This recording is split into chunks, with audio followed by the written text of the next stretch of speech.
Hello, everybody. Welcome to another edition of SacTown Movie Buffs. Once again, I'm Kier, and this is Jason, and we are moving right into our top 10 of each year series, and we are already on 2008.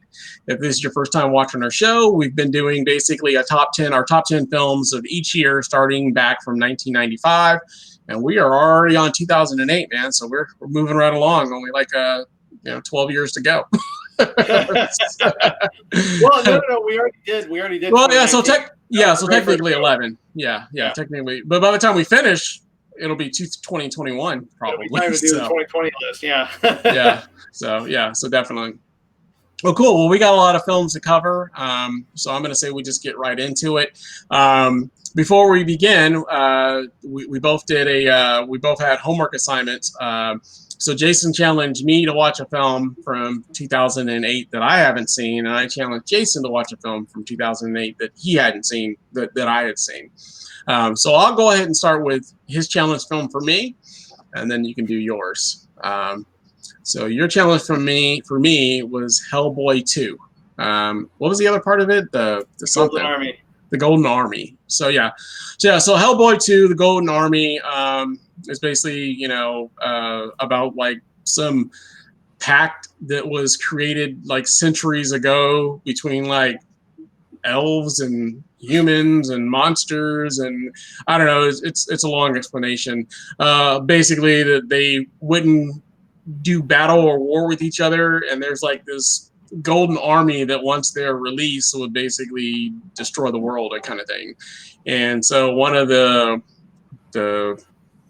elf guys or whatever decides that he wants to, I mean, I guess that's what he is, an elf, a tall elf, but decides that he wants to basically resurrect the army. However, the army is controlled by basically this ring or crown, basically, that was broken apart into like different pieces. And so he's basically going around to like collect the additional pieces in order to resurrect the army. And there's different people that have them. Obviously, Hellboy and his team, his special agent team, are basically trying to prevent that from happening, and they kind of team up with like the leader elf's sister, who also has a piece of the crown or whatever, to like protect her, to stop her, to stop basically her brother from ending the world, essentially. That's pretty much the bulk of the plot. If you've seen the first Hellboy, you kind of know that he's basically a demon from hell with horns.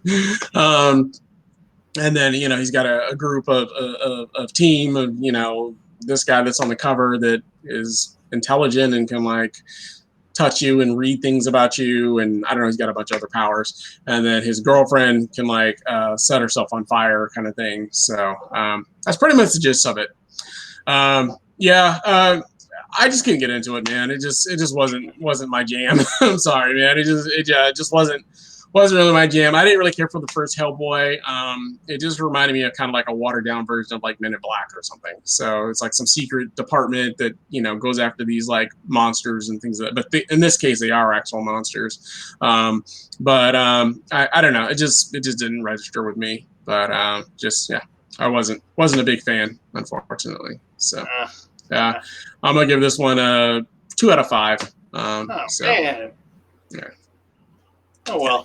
I like it a lot. I don't remember the story as much as I enjoy watching you talk about like elves and stuff like that, because I know that's not your jam. I don't remember any of the story really. I just remember I don't know anything about the graphic novel, but I'm a huge Guillermo del Toro fan, and I like all these characters. I like his imagination, and I like, if I remember right, and I haven't seen it in a while, even though I own the DVD, but there's a really great like monster at the end, like a huge monster at the end, and I like huge monster attack scenes. So, yeah, I really liked it. So, cool. Sorry.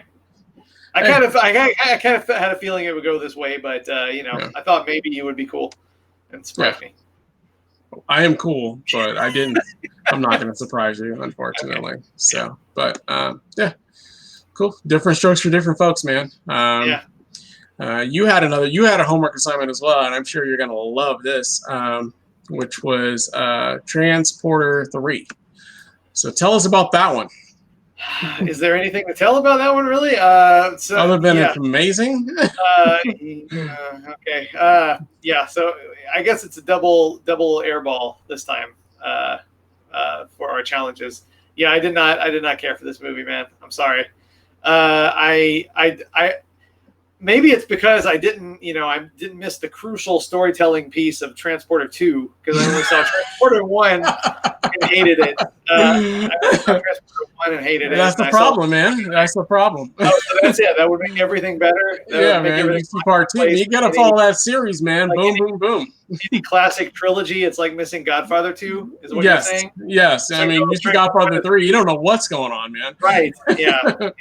I didn't know what was going on, all right. That's because I stopped paying attention.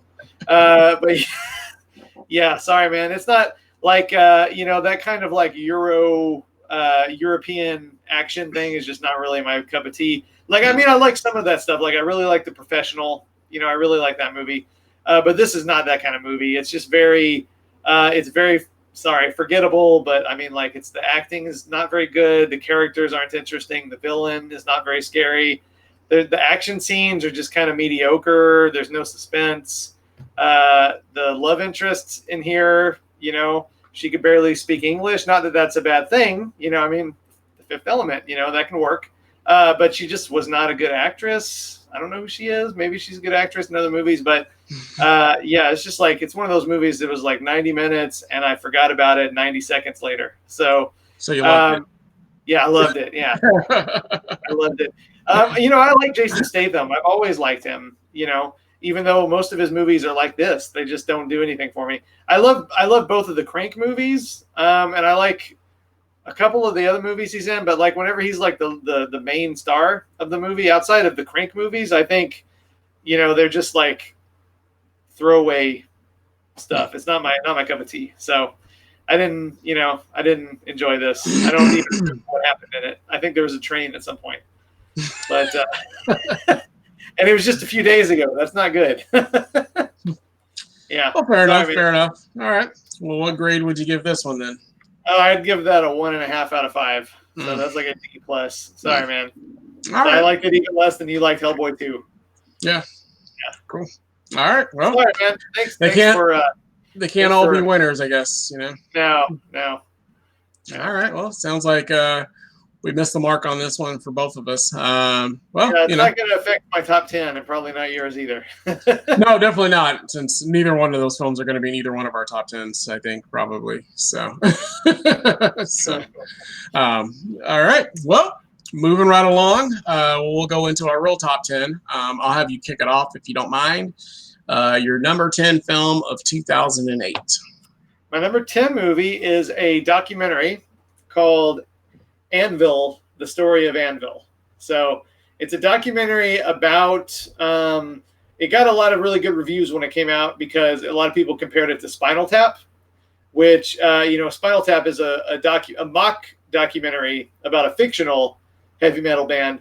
But this is a real documentary about a real heavy metal band, but it's still very funny and goofy and over the top, like Spinal Tap in a lot of ways. So Anvil is a band that even me as a lifelong heavy metal fan, I had never heard of this band but they've put out like 30 albums or something like that, something crazy. They're like a really hardworking band that just never made it. You know what I mean? So this is kind of their story about them basically trying to carry on. They never made it before. They're not making it now, but they're still just trying to keep the dream alive. You know what I mean? Even when they're just playing to like 5 people, but it's very funny and it's kind of inspirational too.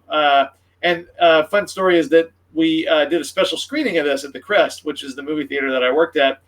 And so I got to meet these two guys and they played like a short set on the stage right after the movie ended. And my boss at the time let me pick like the walk-in music for the theater for that screening. So that's pretty cool. But yeah, Anvil, the story of Anvil. That's my number 10 pick. Cool. Of course, I haven't seen it. Probably not my jam, so I probably never will. But yeah, cool. cool choice. But that's why we do these lists, because if they were if we both picked the same films all the time, then there would be no reason to do a top 10. Yeah, I mean, we need your bad picks to balance out my good picks. I don't think that's the case at all. So, my number 10 is a movie that's a lot more popular than Anvil, but everybody's seen it. So, it's actually a very sweet story and touching. My number 10 is actually going to be WALLE. So so I like WALLE a lot. I think it's just a really, really good fun film. Most people know the story. What's funny about WALLE is there's like the main two characters are both like, they remind me of characters from two other films. Obviously, WALL-E being more like from like Short Circuit, and then the other character, I can't remember the name, being more for like Big Hero 6 kind of thing. So they kind of like the big. But WALL-E's good. It's set in the future. He's basically on Earth, and after pretty much all the humans have kind of like left the Earth, and they're all living in like these pods where they're just like sleeping all day and eating all day and just all fat and lazy. But I don't know. It's just a fun, really cute, fun kind of kids film that I think adults can enjoy as well. Definitely one that I've always enjoyed. So if you haven't seen WALL-E, definitely check it out. It's a fun film, and you might like it. That is my number 10. Cool. Yeah, that's going to be in the second half. That's one of my favorite movies, I would say. So it's in the top half of my 2008 top 10. I think it might be my favorite Pixar movie ever. Although like it's kind of neck and neck with Up and WALL-E. They've always been kind of my favorite Pixar movies, and I just think it's a beautiful movie. It's a funny movie. It's a really adventurous movie too. You know what I mean? Like the entire first 45 minutes, there's no dialogue. Yeah. And to be able to make a movie that keeps kids' attention and adults' attention with no words for like the first 45 minutes, that's some art house level brilliance there. You know what I mean? So yeah, I think it's a great movie. So I'll talk about that more next time. Cool. Number 9. Number nine for me is The Wrestler. So this is a movie by one of my favorite filmmakers, Darren Aronofsky, who also made Requiem for a Dream and Pi and The Fountain and Mother and a lot of really cool, weird movies. This is probably one of his most, I guess, normal movies, I guess. It's really just kind of a character study about this Mickey Rourke as this basically aging pro wrestler, still trying to hold on to his former glories, but getting older and losing his health. And it's kind of a character study, and it doesn't seem like the kind of movie that Darren Aronofsky would go to, because he usually doesn't do just straight up character studies like this. There's always some kind of crazy, weird science fiction, horror weirdness. But it's just a really well acted movie. Mickey Rourke is really great in it. And Evan Rachel Wood plays his daughter, who's on Westworld, and it's just a really good drama. Just really good drama. That's pretty much it. There's not a whole lot to talk about except that it's a really, really just good movie. So, The Wrestler. Cool. Yeah, I like The Wrestler a lot. It didn't make my top 10, and I think it just missed my honorable mentions. It would probably be like 16 or 17. So, but yeah, no, great choice. Definitely enjoyed it though. So, cool.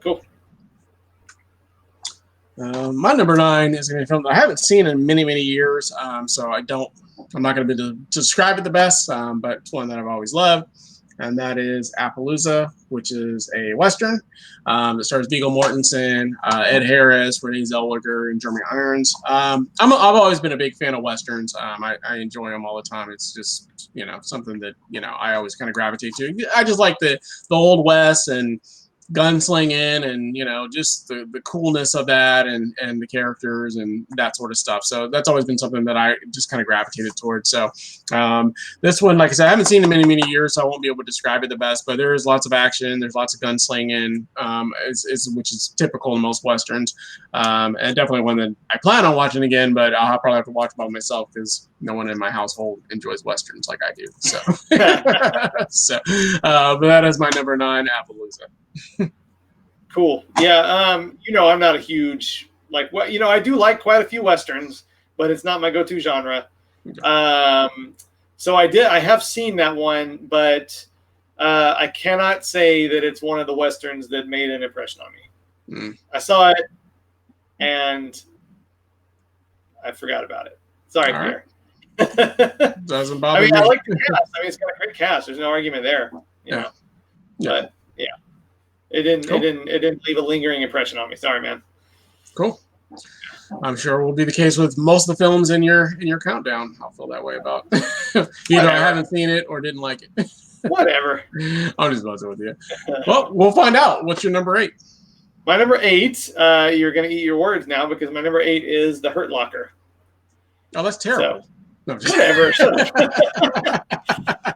The Hurt Locker is a war movie made by one of my favorite directors, Catherine Bigelow, who also directed Zero Dark 30, and one of my favorite kind of underground picks that for some reason has never been released on Blu-ray in this country, and that's Strange Days, one of my all-time favorite movies. So I think she's and Near Dark, another one of my favorite movies. Just really cool, violent, dark, gritty movies she does. And this is, just a great movie, really suspenseful. Jeremy Renner is really good in it. What's the other guy's name in here? Who's in all the Marvel movies now? I can't remember his name. Oh well, that was riveting. The other guy. The other guy who plays, was it Phoenix? Anyway, I don't remember. Anthony Mackie. Oh yeah.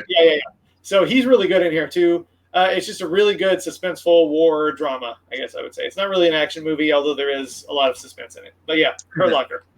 Oh yeah. Yeah, I love The Hurt Locker. It's a great film. It'll be in the top half of mine, so it'll be on our next show as well. But yeah, no, great film. Like I said, it's got good, great story. It does have enough action to keep you entertained, but in this one, he's more of a bomb diffuser. So it's not so much that he's going to battle; he's more going to like diffuse bombs, kind of thing. Right. So right, yeah, and there's always good suspense when it comes to diffusing bombs. Yeah. Oh, for sure. But yeah, no, great choice. Yeah. I know. Yeah. My number 8, and for me, 2008 was a great year for comedies. I have a lot of comedies in my list or honorable mentions, so it was a really good year for the funny. So it's going to be Harold and Kumar, Escape from Guantanamo Bay. So another one hadn't seen in a couple of years, but just going off a recent memory. But yeah, definitely love the Harold and Kumar, the whole series. I've enjoyed pretty much.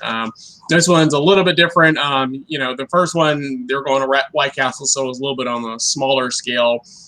This one, they're actually like on their way to like a wedding, I believe, and they end up getting like detained on. Oh, they're going to Europe. That's where they're going. They're going to Europe. They end up getting like detained on the plane. This was back when like not too long after 9/11, and clearly Kumar fits the description of people that were, stereotyped, if you will. But he doesn't do himself any favors in this on the plane either, by bringing like a bong on the plane that looks like could be a bomb. So they end up in like Guantanamo Bay, and they get in all kinds of mishaps and that sort of stuff. I don't like it quite as much as Harold and Kumar Go to White Castle, but I still enjoy this one quite a bit. So that is my number 8. Harold and Kumar, Escapes from Guantanamo Bay. Cool. Yeah, that one's pretty good. Like, to me, it's like kind of the weak link out of the 3. Like, I love the first one. I love the Christmas one.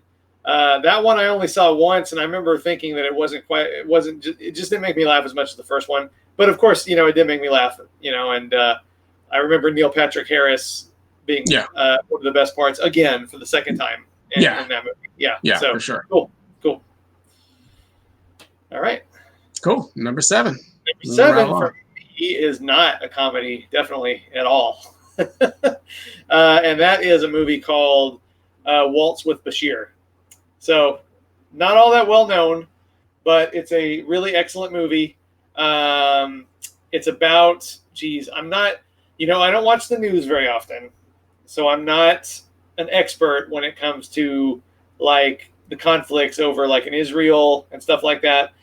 So I'm not an expert on that stuff. So I sound like I sound like I'm not very knowledgeable. But this is about that part of the world and that conflict, and it is animated, kind of in the style of like Waking Life, sort of, kind of like that dreamy kind of look to it, but it's about very real subject, and it's like one of those movies that it's pretty depressing and pretty dark and violent, but it is an extremely powerful experience. So I highly recommend, if you're not in the mood for comedy, then check out Waltz with Bashir sometime. And I know it was definitely, it was nominated for Best Foreign Language Film that year. I can't remember if it won. It won the Golden Globe, but maybe not the Oscar. But it's a really powerful movie, but not a comedy.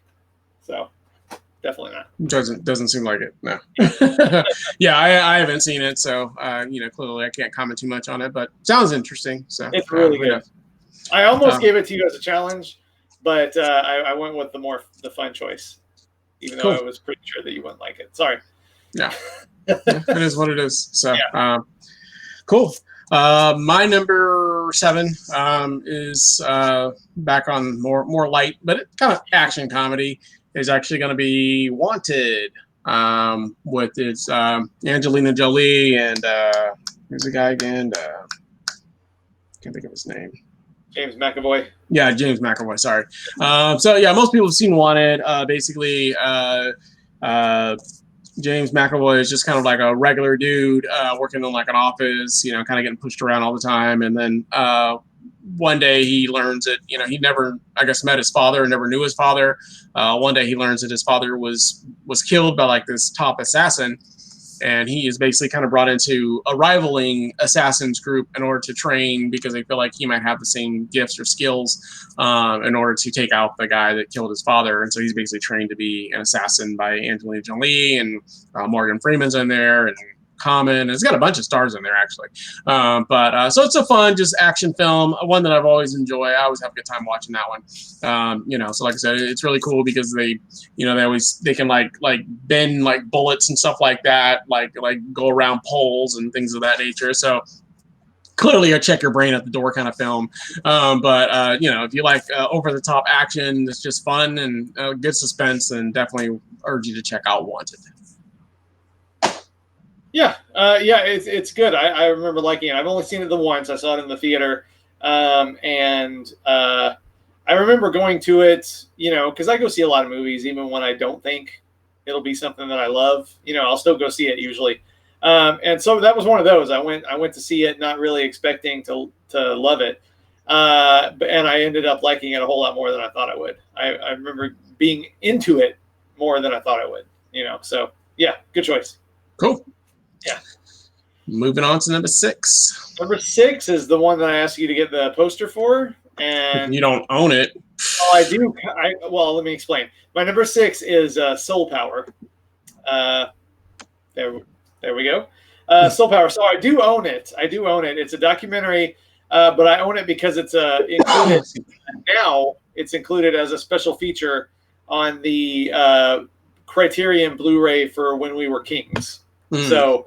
And it came out, obviously a few years later. When We Were Kings came out in, I don't know, what was that, 97 or something like that? Somewhere around there, yeah. 95, maybe even 97, somewhere in there. And this movie, if you'll remember, if you've seen When We Were Kings, which if you haven't seen When We Were Kings, you should see When We Were Kings because it's amazing.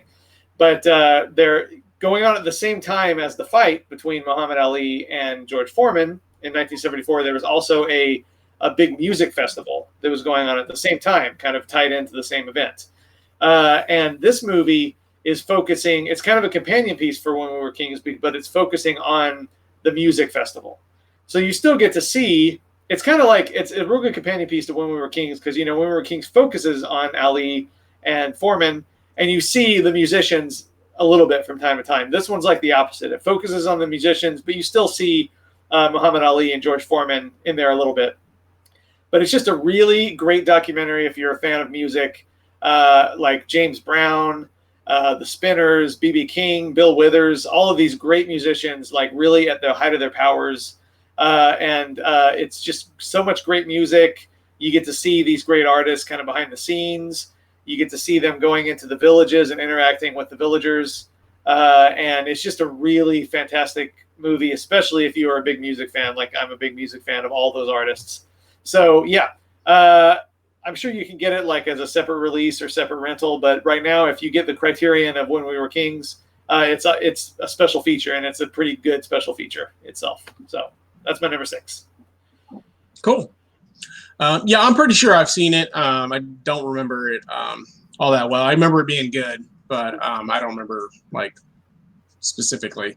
But yeah, I do remember it being good. Obviously, I like all those artists, and so definitely, who doesn't love James Brown or most of those artists? So yeah, definitely a great choice. Cool. Yeah.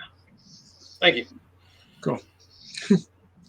My number 6 is back to the comedy, so going in another direction, obviously. And then, there'll be definitely more comedies in my top 5 for sure. My number 6 is actually going to be Role Models. So just a really, really fun comedy film. Stars Sean William Scott and Paul Rudd. Basically, they both kind of like get in trouble with the law kind of situation, or get in trouble for doing like a kind of a dumb stunt. And part of their probation is they have to go like mentor to like younger kids or whatever. And so that's basically what it is basically they're role models to kind of like bad kids, but in different ways. So one's a little younger and he's just kind of always getting in trouble. The other is more just kind of a loner and kind of nerdy, if you will, and does like what's the term for what they do where they dress up as like medieval people? What's that term? Like Renaissance fairs? Yeah, but that's not the quite term. It's they do battle. There's a term for that. I can't think of it. Anyways, they second on the tip of my tongue, it'll come to me. Anyways, they dress up like in like olden times and like do battle against each other and that kind of stuff. So so that's kind of the gist of it. But there's a lot. Huh? Role-playing? I don't think that's the name of it. Cosplay? Cosplay, yeah, like cosplay. Yeah, I know that's not even it. Yeah, I don't think it was cosplay. It's called something else. I don't remember. Anyways, it's a fun, funny film. It's got a lot of mishaps in it. They, obviously they get into all kinds of situations and that sort of stuff. So definitely, if you obviously know these two characters, they're almost always in comedies in some capacity. So they're both really, really funny. So that is my number 6, Role Models. Yeah, I love Role Models. That's it's in my runner-ups. But it's definitely, I liked that. It doesn't seem to be as well known as some of the other ones, but I actually preferred that to some of the movies that were bigger hits. Like, I prefer it to like The 40-Year-Old Virgin or Knocked Up. Those kind of comedies, that kind of Judd Apatow feeling comedies were big then, and he didn't direct that movie, I don't think. But I don't think so. But yeah, they're all in that same vein. They all have a lot of the same characters, and you know what I mean, that are in all those films and stuff like that. The Superbads and all those other comedies that came out. Yeah. All those comedies that came around those time, they were using a lot of the same actors. The Paul Rudds and the Mick Loving guy. I can't think of his name's like Pence Mintz or something like that. That guy's in there, and yeah. So there's always during like the mid 2000s, beginning mid 2000s, I felt like there was all those types of comedies, and all those guys were in those films for sure. Right. Yeah, and I think he produced that Role Models too. I think. That's the other thing. It's hard. I always get confused like which films he produced and which ones he directed and which films he wrote. So because he's got his hands in so many different movies, I get confused sometimes. So yeah. But I mean, I love Superbad. I love The 40-Year-Old Virgin. I love Knocked Up. But I think I like Role Models better than all three of them, to be honest. I really like Paul Rudd. I like his character, Sean William Scott. I love, I'm a big Kiss fan, so I love all the Kiss stuff. But yeah, I mean, I love all those movies, but I think I like Role Models just a little bit more. And there's another one. This might be still coming up for you, but and it's in my runner-ups. But you're right. It was a really good year for comedy because, like, Forgetting Sarah Marshall is another one that I don't think he directed. I'm not sure, but I really, really like that one too. So yeah. So sure. I tend to like the ones that aren't. It's 40-Year-Old Virgin, Superbad, Knocked Up. Those were made more money. They were more popular, but I would rather watch Forgetting Sarah Marshall or Role Models any day. So that's a fair point. Yeah. I mean, I don't know. I haven't really ranked all of them. I don't know Yeah. that Role Models is my favorite out of all those, but you know, if we're counting, and there's probably some that we're missing, but there's definitely some that are higher up in my top 10, obviously. So it wouldn't be number one for comedy anyway. So that are in that same kind of vein. So, but no, I definitely love all those comedies. So, and like I said, 2008 was a pretty good year for comedy in general. So there's a lot of big staples that I own that, you know, I'm always watching all the time. So yeah. Cool. Nice. Well, that is our first half. I didn't realize I left this up the entire time, but you know, so, not a biggie. But yeah, that was our first half of our top 10 films of 2008. So once again, that was only number 10 through number 6. We'll do another show where we'll do our number 5 through number 1. We'll do some honorable mentions, and then we'll also do our challenge films for 2000 or give each other challenge films for 2009. So wow, we're already almost into 2010. So we're moving right along. Cool. Well, we thank you guys for watching. Hopefully you enjoyed it. Obviously, if we haven't named a film that you thought was amazing for 2008, stick around for the next show. The next show we'll have that. You know, maybe those films will pop up on there or honorable mentions. So, well, we thank you guys for watching. We hope you all have a great day. As always, if you like the channel, we ask that you subscribe, hit the like button, and of course, always make sure you hit the bell notification so you don't miss any of our updates. And we'll be back again soon with another show. Have a great day.